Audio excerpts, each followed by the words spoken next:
At the start of 2018, an anime titled Devilman Crybaby dropped on Netflix. This was a new adaptation of the classic manga written by Go Nagai titled Devilman that started publishing in 1972. However, Devilman Crybaby was not the first time this manga had received an anime adaptation. Apart from Crybaby, there's also been a TV series, 3 OVAs, and a bunch of spin-offs. But this begs the question, which version of Devilman should you watch? Well, that's where I come in. What's up, my weebs? I'm the Anime Top Scholar, and today we're going to be taking a look at which adaptation of Devilman you should watch.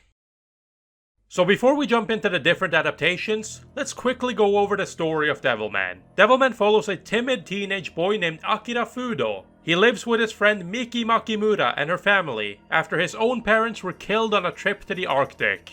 One day, Akira's best friend Ryo Asuka asks for help when his archaeologist father died after uncovering a mask during an excavation of ancient Mayan ruins, confirming the existence of ancient apex predators that assimilate other life forms to evolve. The mask is revealed to be a fossilized demon skull. Ryo plans to prevent the revival of demons, but in order to fight a demon, one must become a demon. He believes that Akira will be able to harness the power of the demons due to his pure heart. So he brings Akira to a nightclub and starts a fight to draw demonic attention. Demons begin to possess the clubgoers, and eventually the powerful demon Amon possesses Akira and turns him into Devilman. From here on, Akira, with the help of Ryo, fight demons in order to save humanity from extinction. Or are they?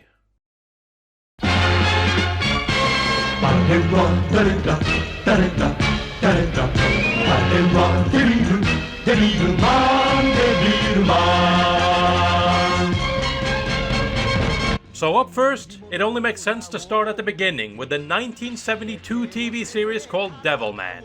This 39-episode series was produced by studio Toei Animation and directed by Tomoharu Katsumata, who has also directed another show based on a Go Nagai manga called Cutie Honey. Right away, you may have noticed something is a little bit off. I said earlier on in the video that the original Go Nagai manga started publishing in 1972. But this series also started airing in 1972. And to make matters worse, it only started airing 1 month after the manga started publishing. So how does that work? Well, the truth is that this is not actually really an adaptation of Devilman, but instead, it's based off of the concept of an earlier Go Nagai manga titled Demon Lord Dante. So, apart from the setup to the story, most of the show really isn't based on the story of Devilman, but is instead set in its own universe. Also, what Toei decided to do was make an episodic, Monster of the Week type of story that would appeal more to a wider audience. This means that this adaptation lacks a lot of punch, and really doesn't do much more than present us with a new demon that Devilman has to defeat every episode. It does, however, include the infamous belt that's an important part of the story.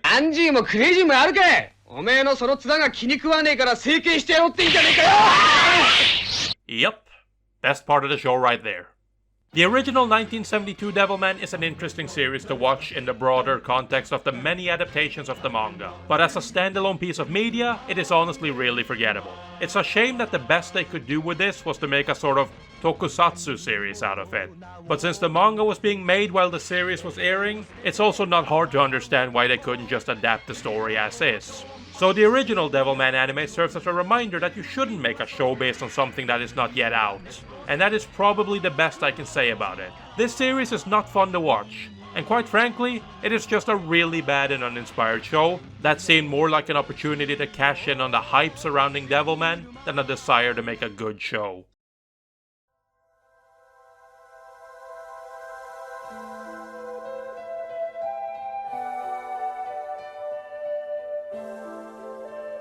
Up next, we have the 3 OVAs that were created to adapt the story of Devilman. The first 2 OVAs, called Devilman the Birth and Devilman the Demon Bird, were produced by Studio O Production and directed by Umanosuke Ida. They were released in 1987 and 1990 respectively, and both clock in at just under an hour in length. The third OVA is called Amon the Apocalypse of Devilman, and it was produced by Studio Live and released in 2000, and clocks in at 45 minutes in length. The first 2 OVAs were developed with Go Nagai himself, and tackles the story about Akira becoming Devilman all the way up until the battle against Sirene, who was once Amon's lover. The third OVA tackles the period where humanity has become aware of the existence of demons, as well as the battle between Devilman and Amon. However, it ends before the final battle between Devilman and Satan. The Devilman OVAs are interesting. They actually do adapt the manga fairly faithfully, while still taking some creative liberty. That said, while I can wholeheartedly say that these OVAs are a fun watch, they are not really all that good. They are very cheesy and full of violence, but a lot of the themes and messages in Devilman gets drowned out by the excessive violence and gore. Don't get me wrong, Devilman is excessive gore and violence at its core, but when you fail to sell the viewer on the idea of why it is so violent, it all starts feeling a lot dumber than it should.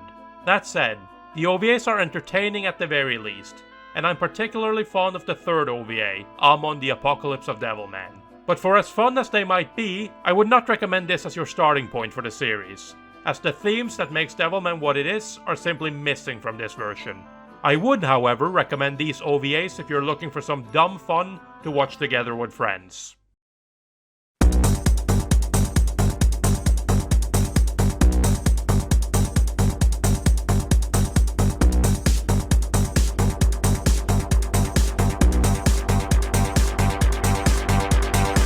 The final version I want to touch on is the aforementioned Devilman Crybaby. This 10-episode series was produced by Studio Science Saru and was directed by Masaki Yuasa. When this new adaptation of Devilman was announced, a lot of people, myself included, were very excited to hear that Masaki Yuasa was going to take a stab at adapting this cult classic. What made this even more interesting was how Yuasa would attempt to take the themes of the original manga and make them fit a more modern world. For you see, Devilman is not just simply a gore-fest story with unlikable characters just for the hell of it.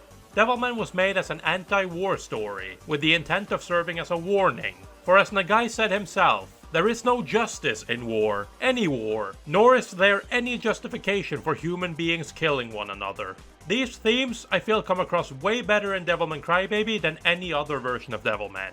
I'm not gonna beat around the bush. I absolutely love Devilman Crybaby. I feel like Yuasa really managed to take the excessive sex and violence of Devilman, but also bring out the story and themes.